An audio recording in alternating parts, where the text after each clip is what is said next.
Welcome to Rhinofeed. Today I'm going to be reviewing the brand new Vortex core.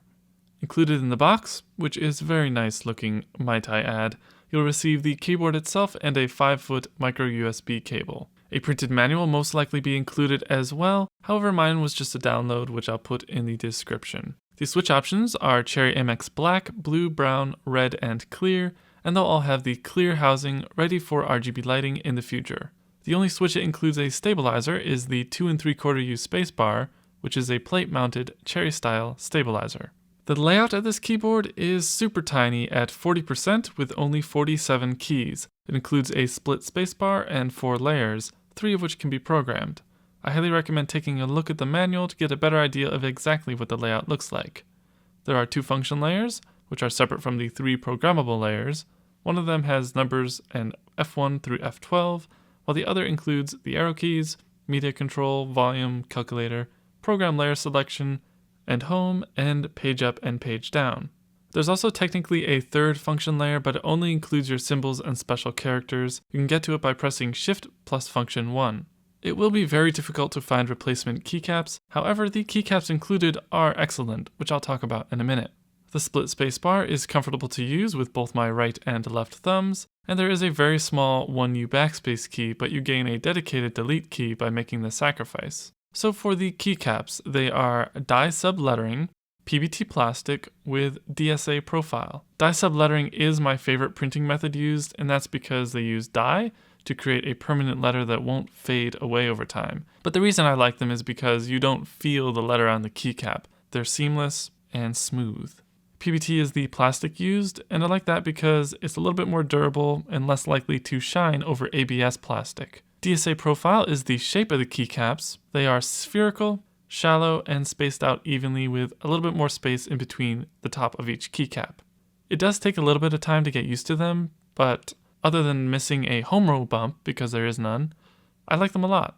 It's hard to beat the more sculpted shape of Cherry profile for typing, but DSA looks really great. I especially love the classic beige colors used, which I have a previous keycap that's similar, only it is in Cherry profile. But I don't ever see myself changing the keycaps on this particular keyboard. They're really nice. Plus, you have all the layers printed on the side of the keycaps.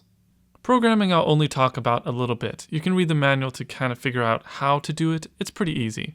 But everything is saved on board on the keyboard's memory. In general, I've never been impressed by programming on most keyboards. The software is always the problem. It's either available only on one platform, it's super buggy, or it's just too geeky, and you always have to flash the firmware. Vortex solves this problem by avoiding software altogether. It's completely hardware-based. The only issue I found so far was that the spacebar cannot be programmed to be function, PN, or function 1. With a split spacebar and so many different layers, this would make the most sense to me. Vortex has said that a new firmware will be released if need be, and I really hope they do. The case is another thing about this keyboard that I really like. It's super simple, it has clean square edges, it's anodized aluminum, it's gray, which is kind of my favorite color. It doesn't attract fingerprints, and it's barely even there, so it's exactly my style. There are round rubber feet with no angle adjustment, so this keyboard will be sitting flat unless you modify it somehow, which is fine for me. But I do know a lot of people like to type with a slight angle. However, on a keyboard this tiny, I would argue that you don't need it, but again, it's just preference. There's a micro USB connection on the back left of the keyboard. It would be great to see USB-C in the future, of course, because that's kind of like the nice new thing coming out, but micro USB is always cool, and there's always plenty of cables lying around that work with all of my keyboards. The keyboard weighs 14.6 ounces, so it's very light and great for traveling. Could be lighter if they used an aluminum plate instead of steel, but the steel plate is a selling point for me. Aluminum plates just don't feel quite as solid to type on because they literally aren't.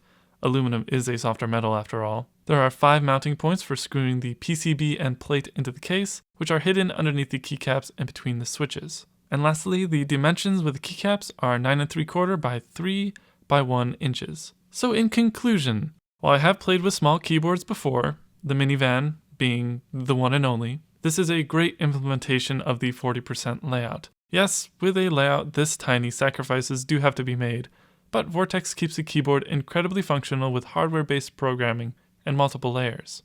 This is about as small as you can get without making typing a chore, and I absolutely love it. Anyway, guys, thank you very much for watching, and thanks to Vortex for sending this out for review. I really hope you've enjoyed it, and as always, please rate, comment, and subscribe. Oh, and you can also check out the written review, which I'll put a link to that in the description. If you like reading, it has just a little bit more detail.